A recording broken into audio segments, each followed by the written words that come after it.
नमस्कार साथियों, आज हम बात करने वाले हैं एचएसएससी टीजीटी का जो अभी रिजल्ट डिक्लेयर है। तो काफ़ी बच्चों के बहुत सारे डाउट आ रहे थे कि ये हॉरिजॉन्टल वर्टिकल रिजर्वेशन क्या है, लड़कियों की कट ऑफ लड़कों से ज़्यादा कैसे जा रखी है, अनरिजर्व की जो कट ऑफ है वो बहुत डाउन है, लेकिन लड़कियों की अनरिजर्व की और रिजर्व की भी उससे भी ज़्यादा है। तो इन सब के ऊपर हम आज बात करने वाले हैं, आखिर ये सारा मैटर है क्या।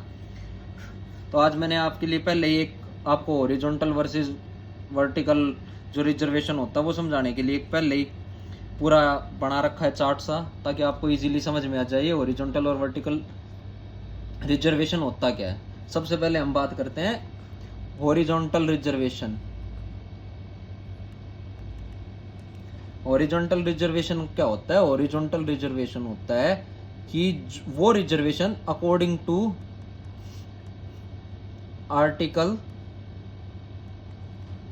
16 के क्लोज 4 में मेंशन्ड है हॉरिजॉन्टल रिजर्वेशन के बारे में। हॉरिजॉन्टल रिजर्वेशन कहता है कि अगर गवर्नमेंट चाहे तो अपने किसी जो भी हमारी रिजर्व कैटेगरीज हैं उनके अंदर विद इन रिजर्व कैटेगरीज, जैसे कि लड़कियां या फ्रीडम फाइटर या हमारे कोई और जैसे भी जो भी मेडल वगैरह लेके आते हैं उनके लिए पोस्ट रिजर्व कर सकती है। लेकिन ये सिर्फ और सिर्फ उस जो हमें रिजर्वेशन ऑलरेडी दिया गया है उसी के ही अंदर रिजर्व होंगी। और जो वर्टिकल रिजर्वेशन होता है, वर्टिकल रिजर्वेशन तो आप सबने नॉर्मली देखा ही है, जो हमें आज का सिनेरियो में जो बात करते हैं, जैसे कि एससी को 23% है, बीसीए को हरियाणा में 17% है, बीसीबी को 10% है, एडब्ल्यूएस को 10% है। तो ये हमारा जो होता है ये होता है हमेशा वर्टिकल रिजर्वेशन। और इस वर्टिकल रिजर्वेशन के अंदर जो हम दूसरा रिजर्वेशन देते हैं उसको बोलते हैं हॉरिजॉन्टल रिजर्वेशन, जो कि हमारे आर्टिकल 16 के क्लोज 4 में बिल्कुल साफ साफ मेंशन्ड है। तो अब ये देखते हैं कि इनका सिलेक्शन होता कैसे है, कि इनमें आप बच्चों को सेलेक्ट करेंगे तो कैसे करेंगे। तो सबसे पहले हम बात करते हैं, मान लो हम 100 पोस्ट ले लेते हैं, कोई भी एक नोटिफिकेशन निकला, उसके अंदर 100 पोस्ट थी टोटल। तो 100 पोस्ट में 23% एससी को चली गई, बीसीए को 17 चली गई, बीसीबी को 10 चली गई, एडब्ल्यूएस को 10 चली गई। तो ये इनका जो बची हुई है वो आ गई जनरल या अनरिजर्व बोल दो इनको, ठीक है। फिर आते हैं हॉरिजॉन्टल रिजर्वेशन। हॉरिजॉन्टल जैसे मैंने बताया विद इन, यानी कि 40 का 33%, 40 का 33% बनता है 13। उसके बाद आती है ये, इसके बनता है 7, बीसीए का बनता है 5, बीसीबी का बनता है 3, एडब्ल्यूएस की बनती है 3। तो ये जो सीटें हैं ये सिर्फ और सिर्फ महिलाओं के लिए विद इन कैटेगरी रिजर्व कर दी गई है। ये जो सीटें हैं ये सारी एक हॉरिजॉन्टल रिजर्वेशन का एग्जाम्पल है ये। अब इसमें हम ये घटाएंगे तो जो सीट बच गई वो बच गई 27, इसमें बच गई 16, इसमें बच गई 12, इसमें बच गई 7, इसमें बच गई 7। तो सबसे पहले क्या किया जाता है, 100 पोस्टों के लिए हमने एक एग्जाम कंडक्ट करवाया। एग्जाम में हमने एक मेरिट लिस्ट बनाई 150 बच्चों की, जिसमें सब कैटेगरी के बच्चे आ गए, जर्नल के भी, अनरिजर्व वो एससी के भी, बीसी के भी, ईडब्ल्यूएस के भी, इन सब के बच्चे आ गए। तो सबसे पहले क्या किया जाएगा, ये देखा जाएगा कि अनरिजर्व के अंदर कितनी पोस्टें हैं। तो 40, इन 150 में से 40 बच्चों की मेरिट लिस्ट प्रिपेयर की जाएगी, चाहे फिर वो कोई सी भी कैटेगरी के हो।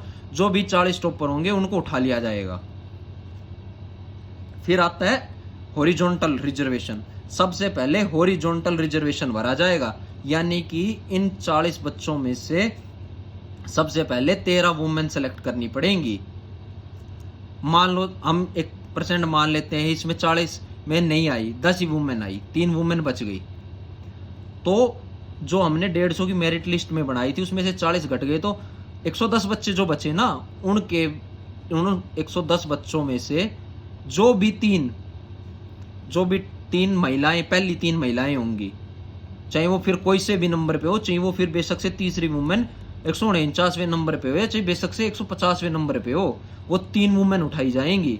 और इस 40 में से जो लास्ट में 3 लड़के थे उनको हटा दिया जाएगा। तो यानी कि वो 3 वुमेन इसमें ऐड हो जाएंगी, इस 150 वाली लिस्ट में से उठा ले जाएंगे वो 3 वुमेन। तो 13 वुमेन यहां भरी गई। इसके बाद क्या किया जाएगा, ये 40 में से 13 गए, ये बच गए 27। इस 27 में से हमें 27 भरने थे, 27 ये यहाँ पे डाल दिए। ये किसी भी कैटेगरी के हो, इससे कोई मतलब नहीं है कि वो BCA का है, वो 27 बच्चे BCB के, जो भी 27 टॉपर होंगे उसमें चाहे लड़कियां भी हो या लड़के भी हो, या मान लो एक और आपको सिनेरियो बता दे, तो मान लो हमने ये 40 बच्चे ले लिए, इन 40 में से 30 वुमेन है, 30 वुमेन है और 10 ही मैन है। तो इसमें से सबसे पहले 13 वुमेन उठाई जाएंगी टॉप पर, उसके बाद जो भी बच गए 27 वो इसमें आएंगे अनरिजर्व में। ये नहीं है कि आप पहले ये कह दो कि नहीं नहीं पहले तो इसमें से इन 40 में से 27 उठा लो, उसके बाद कोई भी, फिर उसके बाद की जो ये 13 बच गई ये लड़कियां उठाएंगे। ऐसा नहीं हो सकता। सुप्रीम कोर्ट की साफ साफ गाइडलाइन है, सुप्रीम कोर्ट की साफ साफ गाइडलाइन है कि पहले सबसे पहले हॉरिजॉन्टल रिजर्वेशन फिल किया जाएगा, उसके बाद जो लेफ्ट ओवर सीट बचती हैं उनको फिल किया जाएगा। और इसमें 2 लैंडमार्क जजमेंट आया हुआ है, उसका नाम था Saurabh Yadav versus state of UP. इसके अंदर 2021 के अंदर सुप्रीम कोर्ट का साफ साफ वर्डिक्ट है, और ये वर्डिक्ट कहां से लिया गया है, high court of Gujarat.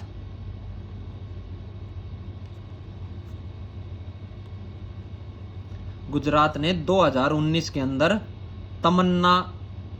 Tamannaah Ben versus शीतल का केस है। किसी को अगर जजमेंट चाहिए तो मैं दोनों की जजमेंट आपको प्रोवाइड कर सकता हूं, मेरे पास बाकायदा पूरी की पूरी जजमेंट है। इसके अंदर हाई कोर्ट ने स्टेप बाय स्टेप बताया था कि स्टेप बाय स्टेप बताया हुआ है कि कैसे आपको ये फिल करना है। हॉरिजॉन्टल रिजर्वेशन अगर देते हो तो आप कैसे फिल करोगे। तो अगर किसी को ये डाउट हो कि भाई नहीं हमें तो नहीं है, तो आप मेरे से बेशक से ये मांग लेना, मैं आपको पूरी की पूरी जजमेंट प्रोवाइड कर दूंगा, मेरे पास पूरी की पूरी जजमेंट है। तो इस कारण, क्योंकि पहले लड़कियों की सीट फिल की गई, इस वजह से ये जो कट ऑफ है ये अनरिजर्व की कैटेगरी से ऊपर गई। और फिर सेम हम अपनी रिजर्व कैटेगरी में आ जाते हैं। तो रिजर्व कैटेगरी में मान लो 23 थे, इसमें से मान लो हमने ये मान लिया कि एक भी लड़की इसमें नहीं ट्रांसफर हुई या एक भी लड़का इसमें नहीं ट्रांसफर हुआ, तो फिर 23 के 23 SC की टॉपर की लिस्ट बनेगी। उसमें से सबसे पहले 7 वुमेन को भरा जाएगा। जो भी टॉप 7 वुमेन आएंगी, चाहे वो कोई से भी नंबर पे हो, 7 के साथ पहले वुमेन भरी जाएंगी, उसके बाद 16 का नंबर आएगा। सेम इसमें होगा, सेम इसमें होगा। तो ये है सारा हॉरिजॉन्टल रिजर्वेशन का खेल। और जो हमें डाउट क्यों आया, क्योंकि हमने अब तक जो भी अपने HSSC की जो भी हमने रिजल्ट्स देखे हैं उसके अंदर हॉरिजॉन्टल रिजर्वेशन नहीं होता था, उसमें डायरेक्ट वर्टिकल रिजर्वेशन होता था। वर्टिकल रिजर्वेशन में क्या है, 100 बच्चों की लिस्ट बनाई टॉप पर, उसमें से 40 जो भी हो, चाहे कोई सी भी कैटेगरी को, वे उठा के इसमें डाल दिए। उसके बाद कैटेगरी वाइज मेरिट लिस्ट बना ली, उसके 23 SC में डाल दिए, 17। तो हमें आज तक हमेशा जब ये लोग बोलते हैं ना कि HP वो जो रिजर्वेशन अनरिजर्व कैटेगरी होती है, हमारा नंबर तो उसमें आना चाहिए था, वो हमेशा इसलिए ही दिखता है कि जो रिजर्व कैटेगरी की उनकी कट ऑफ इसीलिए डाउन जाती है क्योंकि उसमें वर्टिकल रिजर्वेशन होता है। वर्टिकल रिजर्वेशन में जो बंदा, और ये सुप्रीम कोर्ट की ही गाइडलाइन है कि फाइनल जो आप मेरिट लिस्ट बनाओगे उसके अंदर जो बंदा अगर जर्नल से ज्यादा नंबर ले लेता है तो उसको आप जर्नल में काउंट करोगे, ना कि उसकी रिजर्व कैटेगरी में। इस वजह से हमने हमेशा देखा है कि जो फाइनल रिजल्ट आता है उसमें जो रिजर्व कैटेगरी है उनकी कट ऑफ नीचे जाती है। तो इसलिए ये पहली बार हरियाणा में मेरे ख्याल से तो हमारे जो लेटेस्ट जो 5 साल उसमें पहला रिजल्ट आया है जिसके अंदर रिजर्वेशन हॉरिजॉन्टल रिजर्वेशन भी दे रखा था। और ये एक चीज और क्लियर कर दूं कि TGT के नोटिफिकेशन में साफ साफ लिखा हुआ है कि 33% हॉरिजॉन्टल रिजर्वेशन वुमेन्स को दिया जाएगा, उसमें बाकायदा साफ साफ लिखा हुआ है।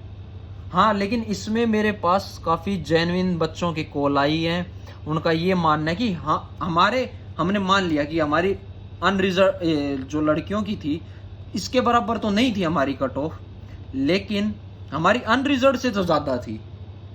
HSSC ने कल, हमने आपको पता है एक वीडियो भी बनाई थी जिसमें हमने ये भी कहा था कि HSSC ने गड़बड़ कर दी, बच्चों के ज़्यादा नंबर है। HSSC ने बाकायदा उसका एक क्लैरिफिकेशन भी जारी किया है, एक पूरी लिस्ट आई है बच्चों की कि हमने क्यों क्यों जिनके नंबर ज़्यादा थे उनको सेलेक्ट नहीं किया, लेकिन उसके बावजूद भी कुछ ऐसे बच्चे हैं जिनका सिलेक्शन नहीं हो पाया। तो अब बच्चों का आया तो मैंने सोचा कि चलो यार इतना बच्चा फोर्स कर रहे हैं तो मैं एक बार अपनी तरफ से जो प्रयास हो सकते हैं मैं कर लूँ।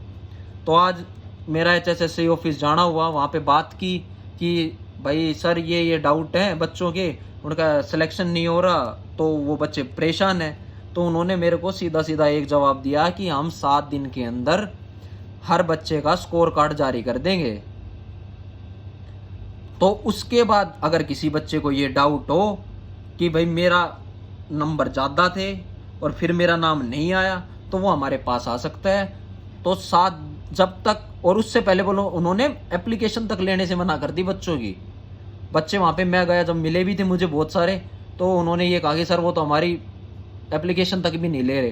तो मैंने जो थोड़े बहुत मेरे सोर्सेज थे उनके थ्रू उनसे बात करने की कोशिश की, तो उन्होंने साफ साफ कह दिया कि जब तक स्कोर कार्ड जारी नहीं होगा तब तक हम किसी भी बच्चे की कोई भी एप्लीकेशन नहीं लेंगे। हाँ, अगर आपका स्कोर कार्ड जारी होने के बाद बेशक आओ, आपकी हर समस्या का समाधान किया जाएगा। तो अब हमारे पास आखिरी ऑप्शन यही है कि हम अपना पहले तो स्कोर कार्ड का इंतजार करें कि हमारा स्कोर कार्ड क्या आया, क्योंकि काफ़ी बार क्या होता है कि रिजल्ट आता है, रिजल्ट आया था 95 में से, बच्चा वो कैलकुलेट कर लेते हैं मेरे तो 66 क्वेश्चन ठीक थे तो मेरे नंबर भी 66 बन रहे हैं। ऐसा नहीं है, अगर आप 66 पे या 70 पे अगर आपके क्वेश्चन ठीक है तो आपको उसको 0.95 से मल्टीप्लाई करोगे तो आपके 70 नंबर नहीं बनेंगे। ये बात आप मान लो, आपके 70 नंबर नहीं बनेंगे। इस वजह से ये प्रॉब्लम क्रिएट होती है। हम वो 66 क्वेश्चन लेके चलते हैं, नंबर बनते हैं हमारे कम, और जो मेरिट लिस्ट आती है वो तो 95 में से आएगी ना। वो एक नंबर का एक क्वेश्चन नहीं था, उसमें 100 क्वेश्चन थे तो एक क्वेश्चन 0.95 का था। तो इस वजह से भी बच्चों को ये डाउट क्रिएट हो जाता है। तो एक बार आप ये भी अपना कंफर्म कर लो।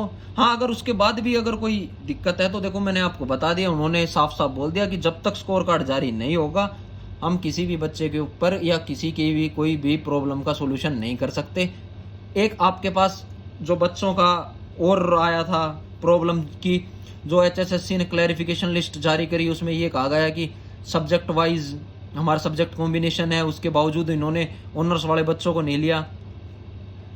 उसके ऊपर उन्होंने साफ साफ कह दिया कि हमारे पास डिपार्टमेंट ऑफ हायर एजुकेशन से साफ साफ गाइडलाइन है, हमने उस गाइडलाइन के अकॉर्डिंग ये लिस्ट बनाई है। अगर किसी बच्चे को डाउट हो कि ये कॉम्बिनेशन था और उसका वैलिड है तो वो एक बार एजुकेशन डिपार्टमेंट में जाके अपनी बात करे और वहाँ पे क्लैरिफाई करवा लाए कि अगर ये कॉम्बिनेशन उनका वैलिड है तो बोले हमें कोई प्रॉब्लम नहीं है नाम डालने में, हम उनका नाम डाल देंगे। अगर वो एजुकेशन जो अपनी एजुकेशन डिपार्टमेंट है अगर वो हमें क्लैरिफाई कर देता है आपकी कॉम्बिनेशन को तो बोले हमें कोई प्रॉब्लम नहीं है, हम उसका नाम मेरिट लिस्ट के अंदर डाल देंगे।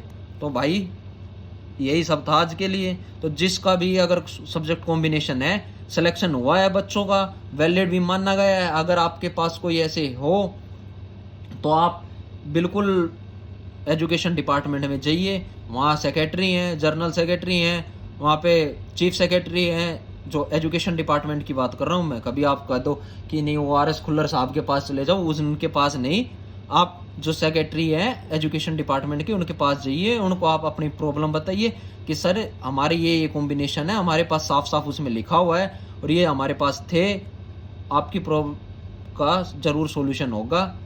तो बस यही कहना था आज के लिए। और आप सबसे एक ही बात है, चैनल को सब्सक्राइब कर दो। आप सबको पता है बड़े बड़े यूट्यूबर हैं, किसी ने भी आपके लिए अगर आवाज़ उठाई हो तो सबने ये तो कह दिया कि मैंने रिजल्ट कढ़वा दिया, मैंने रिजल्ट करवा दिया, लेकिन रिजल्ट के बाद जो प्रॉब्लम है इसके बारे में किसी भी बच्चे के लिए किसी ने भी आवाज़ उठाई? लेकिन क्या है कि सब तो आपस में लड़ने में बिजी हैं। वो कहेगा कि 3 को रिजल्ट आएगा, वो कहेगा नहीं 6 को आएगा, नहीं, ये तो आपस में लड़ने के लिए बिजी है भाई। आप उनकी लड़ाई का मनोरंजन लो, मैं तो यही कहूँगा, और अपनी पढ़ाई पे ध्यान दो। आगे 56-57 का एग्ज़ाम होना है, 1-2 का एग्ज़ाम होना है, और अब तो आज तो आप लोगों को पता भी चल गया पीएचडी की भी तैयारी शुरू हो गई है, तो होपफुली 1 या 2 तारीख से पीएचडी भी शुरू हो जाएंगे। तो आप जिन भाइयों का या जिन बहनों को उसमें सिलेक्शन हो रखा है, पीएमटी क्लियर है, वो अपनी फिजिकल की तैयारी करो, और जिन भाइयों का 56-57 में नाम आने की उम्मीद है वो अपने एग्ज़ाम की तैयारी करो। धन्यवाद।